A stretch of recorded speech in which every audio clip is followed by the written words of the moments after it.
Hello दोस्तों। तो स्वागत है आपका हमारे एक और जंगल और नाइट ड्राइव वीडियो में। दोस्तों यार, आपने पिछली एक दो वीडियो में अच्छा रिस्पॉन्स नहीं दिया हुआ है और ये वही वीडियो शूट है जिसे मैं पहले एक बार कर चुका हूँ और अपलोड भी कर चुका हूँ, लेकिन शायद आप लोगों ने इसे देखा नहीं है। तो मैं इसे री अपलोड करके इसके अंदर वॉइस ओवर करूँगा man eater leopard of Rudraprayag की स्टोरी जो हमारी चल रही थी उसको कवर करूँगा मैं इसमें। बाकी देखो, आप नज़ारा देखो दोस्तों, कितना खूबसूरत नज़ारा है, लेकिन शायद आपको ये राज नहीं आया है। बट कोई नहीं, let's try again. After all फिर मैं बिज़ी भी था और शादी शुदी में था, तो बहुत ज़्यादा बिज़ी शेड्यूल था, तो जिस वजह से मैं वीडियो अपलोड नहीं कर पा रहा था और ना ही आपको स्टोरी सुना पा रहा था। लेकिन अभी स्टोरी पे हम जहाँ तक पहुँचे थे, अगर आप लोगों ने मेरी वीडियो नहीं देखी है तो प्लेलिस्ट मैंने बना रखी है man eater leopard of Rudraprayag, उसमें आप जाकर ज़रूर देखिए। तो हम आगे की स्टोरी शुरू करते हैं। तो दोस्तों, हम स्टोरी में पहुंचे थे कि जिम कॉर्बेट का वो जो असफल प्रयास था कि जब तेंदुआ उसके ऊपर से कूदा था और झाड़ी में रहने वाले जो काले मुर्गे थे उनके झुंड में जिम कॉर्बेट के सिर के ऊपर से वो नीचे उड़ गया था। अब इससे आगे की जो कहानी है अब शुरू करते हैं। अब जिम कॉर्बेट, मैं जिम कॉर्बेट के लहजे से ही बोलूँगा, मतलब आपको रियलाइज़ कराऊंगा कि मैं जिम कॉर्बेट की मुँह जुबानी बोलूँगा, क्योंकि बार बार जिम कॉर्बेट बोलना अच्छा भी नहीं लगता है। तो बहुत सारे कमेंट करते हैं कि भाई जिम कॉर्बेट मत बोला करो, तो मैं उनकी छोटी सी बात के लिए चलो लेट्स ट्राई। दोस्तों, अब आइवर्सन और मैं, यानी कि जिम कॉर्बेट, ठीक है, अब दोबारा नहीं बोलूँगा मैं जिम कॉर्बेट। आइवर्सन और मैं ये तय कर चुके थे कि हम खुले बिहड़ में करीब दोपहर के 2 बजे मिलेंगे, और उससे पहले ही वो रुद्रप्रयाग में कई आदमियों के साथ वे सब चीज़ ले आए थे आइवर्सन, जिन्हें लेने वो रुद्रप्रयाग गए थे। अब वो खाने पीने का सामान जैसे कि चाय और हम लोगों का हमारा पुराना साखा पेट्रोमैक्स, साखा मतलब सॉरी ये साखा नहीं सखा, तो जो इनका पुराना सखा यानी कि जो इनके साथ रात के वक्त इनके साथ चलता था वो था उनका पेट्रोमैक्स। और दोस्तों, मैंने पेट्रोमैक्स के रिगार्डिंग मैंने एक वीडियो बनाई हुई है, आप एक बार वीडियो चेकआउट कर लेना। मैंने इससे जस्ट 2-3 वीडियो पहले ही मैंने वो अपलोड करी हुई है, तो एक बार चेकआउट जरूर कर लेना कि किस तरीके से पेट्रोमैक्स हुआ करता था। हालाँकि बहुत सारे लोग जानते होंगे कि पेट्रोमैक्स कैसा होता है, लेकिन मैं फिर भी तसल्ली के लिए फिर से मैं आपको पुराने समय में ले जाऊँगा कि पेट्रोमैक्स असल में हुआ कैसे करता था।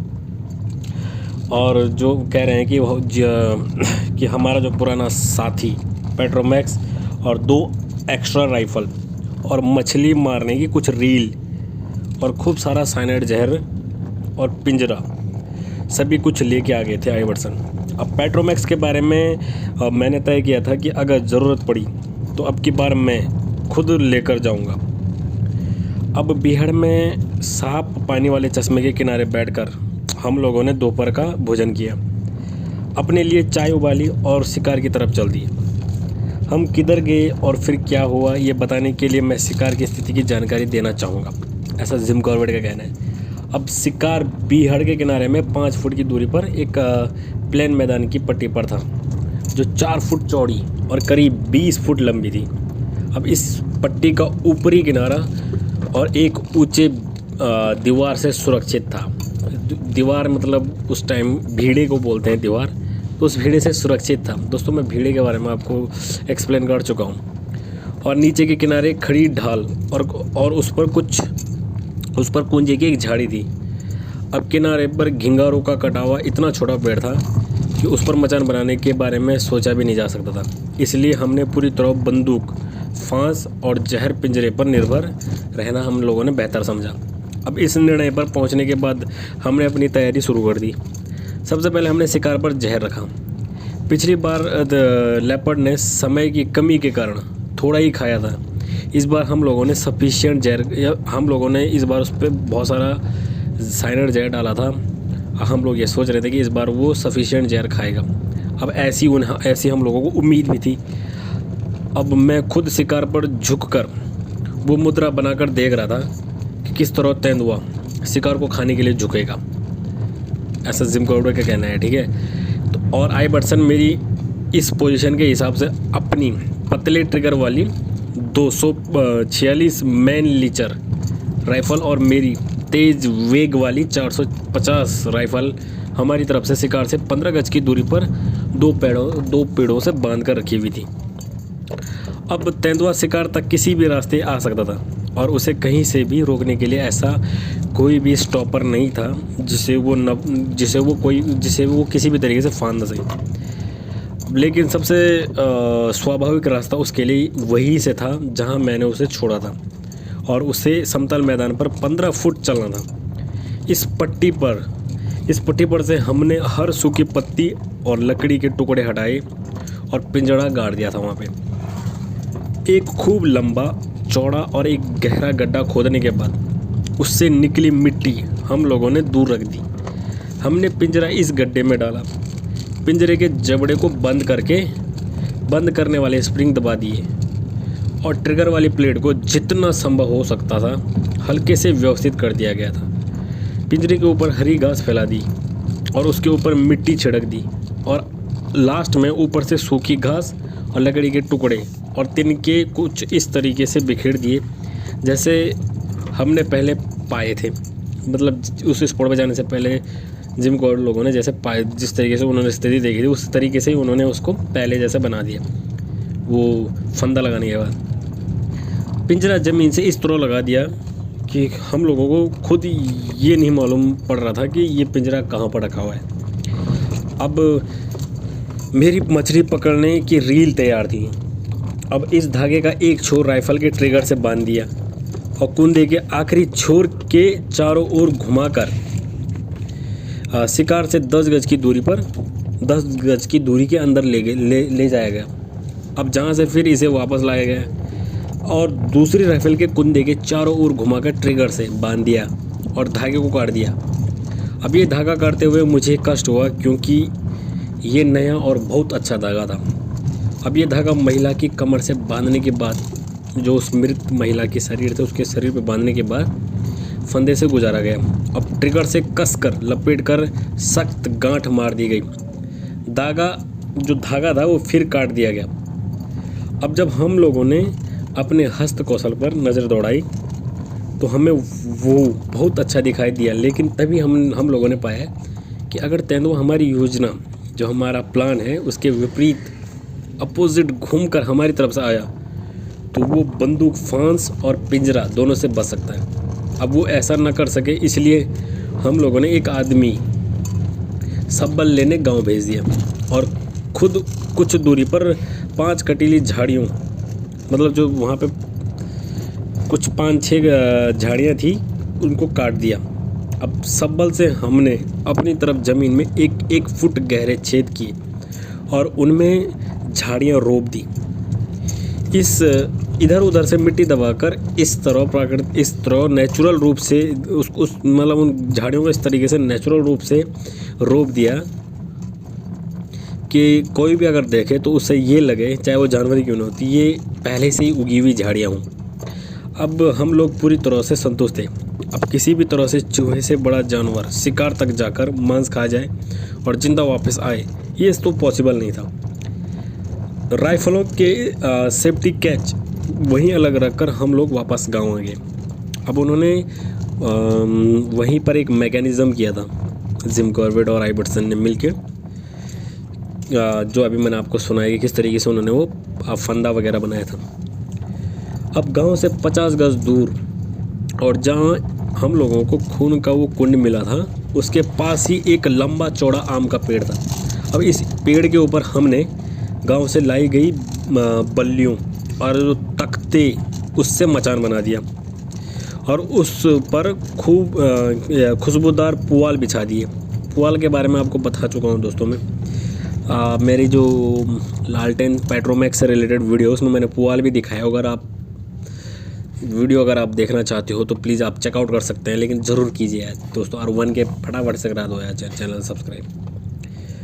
तो हम लोगों ने जिम कॉर्बेट कह रहे हैं कि हम लोगों ने उस पर खूबसूरत और खुशबूदार पुआल बिछा दिए क्योंकि इस पर हम लोगों को रात भर रहना था। हम लोग तैयार थे कि अगर तेंदुआ पिंजरे में आ गया तो उसे तुरंत हम लोग फिनिश कर देंगे। अब सूरज डूबने वाला था और हमने मचान पर पोजीशन ले ली। मचान इतना लंबा था कि हम एक के बाद एक आसानी से लेट सकते थे और चौड़ा इतना ही हम अगल बगल लेट सकते थे। मचान से बीहड़ पार शिकार करीब 200 गज दूरी पर था। शिकार मचान की तुलना में करीब 100 फुट ऊपर की तरफ था। अब आइवर्सन को डर था कि उसकी जो राइफल पर लगी दूरबीन से वो सही निशाना लगा पाएंगे या नहीं, इसलिए उसने जिम आइवर्सन ने अपने चश्मे भी निकाल दिए थे। अब जिम गॉड यानी जिम गॉड कह रहे हैं कि मैंने अपनी 275 राइफल में गोली भर दी और हमारा जो प्लान था कि आइवर्सन पहाड़ी के जिस तरफ से तेंदुए के आने की उम्मीद थी उस तरफ का ध्यान रखेंगे और मैं पूरी पहाड़ी पर नज़र रखूँगा। अगर तेंदुआ दिखाई दिया तो मैं गोली चलाऊँगा, भले ही वो मेरी राइफ़ल की रेंज से बहुत ज़्यादा दूरी पर हो। मेरी राइफ़ल की रेंज 300 गज तक की थी। जो जिम कॉर्बेट की जो राइफ़ल थी वो उसकी 300 गज तक की उसकी रेंज थी।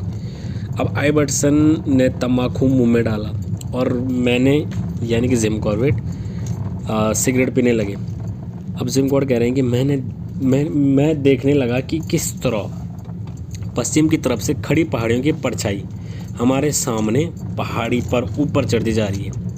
अब छिपते हुए सूरज की किरणें पहाड़ की चमकती चोटियों की एक फॉर्मेशन बना रही थी।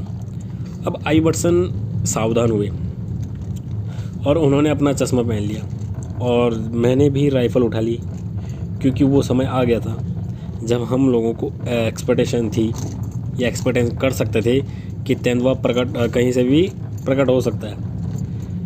अभी दिन की रोशनी जाने में करीब 45 मिनट रहे होंगे। इसका फ़ायदा उठाते हुए हम लोगों ने आसपास का अच्छी तरह से जायज़ा लिया। मैंने अपनी उन दोनों आँखों से जो प्रकृति के बहुत कम लोगों को पूरी नज़र के साथ बख्शी है, और आइवर्सन ने अपने चश्मे से पहाड़ी का एक फुट और क्षेत्र को बारीकी से देखा जो मचान से दिखता था, लेकिन हमें पशु पक्षी किसी का भी चलना फिरना नहीं दिखाई दिया।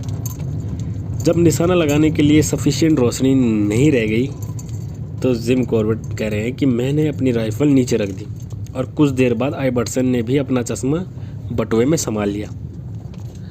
अब तेंदुए को मारने का एक जो चांस तो गया, लेकिन अभी 3 मौके और थे, इसलिए टेंशन की कोई बात नहीं थी। अंधेरा होने के कुछ देर बाद ही बारिश शुरू हो गई और मैं आइवर्सन के कान में कुछ फुसफुसा के उनसे इशारा किया। जिम कॉर्बेट कह रहे हैं कि जब अंधेरे में कुछ देर बाद बारिश शुरू हो गई तो आइवर्सन के कान में जिम कॉर्बेट कुछ फुसफुसाए। इससे हमारे जिम कॉर्बेट कह रहे हैं कि इससे हमारे किए किराए पर पानी फिर सकता है, क्योंकि हल्के से जिसे हम लोगों ने अच्छे तरीके से व्यवस्थित किया था और पिंजरे का दरवाज़ा बारिश के पानी से जरा से भी बाहर से झपक सकता था अगर कुछ भी किस तरीके से बारिश का लोड हो जाए, क्योंकि बारिश में ऐसा होता है कि बाढ़ वगैरह हल्की फुल्की खेतों में ऐसे झरने टाइप के ऐसे आ जाए तो उससे जो उनका जो पिंजरा था उन्होंने गाड़ रखा वो कहीं उसका जो दरवाज़ा है बारिश के पानी की वजह से झपक सकता था, और मछली पकड़ने वाला जो धागा था वो भीग कर जरा भी सिकोड़ने से हल्का ट्रिगर झटक सकता था और गोली चल सकती थी। अब कुछ देर बाद जब बारिश हो रही थी तो आइवर्सन ने मुझसे समय पूछा। आइवर्सन ने जिम कॉर्बेट से टाइम पूछा। अब मेरे पास चमकते अंकों वाली घड़ी थी, यानी कि वॉच थी। तो जिम कॉर्बेट ने बताया, यानी कि जिम कॉर्बेट कह रहे कि मैंने बताया कि 7:45 बज रहे हैं कि तभी शिकार की जो वहाँ पे जो महिला का जो देह था उसकी दिशा में एक ग्राउल की और एक मतलब वो जिस दिशा में वो महिला का जो शव था वो रखा हुआ था, तो वहाँ से एक बहुत ही हार्ड और क्रोध भरी एक ग्राउल सुनाई दी। तेंदुआ रुद्रप्रयाग का बहुचर्चित मैन ईटर या फिर आदमखोर आखिर उनका कहना था कि पिंजरे में आ ही गया था। अब आइवर्सन मचान से नीचे लपके और मैं एक ब्रांच के सहारे कूदा। अब अच्छी किस्मत रही कि खड़ी ढाल पर कूदने के बावजूद हम में किसी का भी कोई अंग नहीं टूटा। अब कचालू के खेत में छिपाया हम लोगों ने जो पेट्रोमैक्स उन लोगों को मिल गया, और जब आइवर्सन उसे जला रहे थे तो मैंने अपनी शंखा रखी और माना कि मैं आइवर्सन के इसी जवाब के काबिल था कि तुम पुराने निराशावादी हो। आइवर्सन ने कहा कि पहले तुमने सोचा कि पानी के बूंदे पिंजरे का दरवाज़ा बंद कर देंगी और वो मेरी राइफ़ल की गोली चला देंगी, और अब सोचते हो कि तेंदुए की आवाज़ नहीं, तेंदुआ आवाज़ नहीं कर रहा है, इसका मतलब ये है कि वो पिंजरे से बाहर निकल भागा है। अब मैं यही बात सोच रहा था, जिम गॉर्डन कह रहे हैं कि मैं यही बात सोच रहा था, क्योंकि पहले वो जब हमने एक तेंदुए को पिंजरे में पकड़ा था तो वो लगातार रोर और हुंकारता रहा, लेकिन अब जिस हुंकार को सुनकर हम लोग मचान से नीचे कूद कर आए थे वो बंद थी। दोस्तों, अब इससे आगे की कहानी हम नेक्स्ट पार्ट में कवर करेंगे। अगर आपको वीडियो पसंद आई तो प्लीज़ यार 1K सब्सक्राइब करा दो यार दोस्तों, फटाफट से यार। और मैं भी इस स्टोरी को जितना जल्दी हो सके ख़त्म करना चाहता हूँ। तो अगर आपको वीडियो पसंद आ रही है तो प्लीज़ चैनल को सब्सक्राइब करें। बाकी हम आपको मिलते हैं आपको अगली वीडियो में। तब तक के लिए धन्यवाद। जय हिंद, जय भारत। दोस्तों, ये वाला जो फुटेज देख रहा है आपको, ये फ्रंट व्यू से मैंने खिंचवाया था, तो देखो दोस्तों। बाकी चलो मिलते हैं आपको अगली वीडियो में।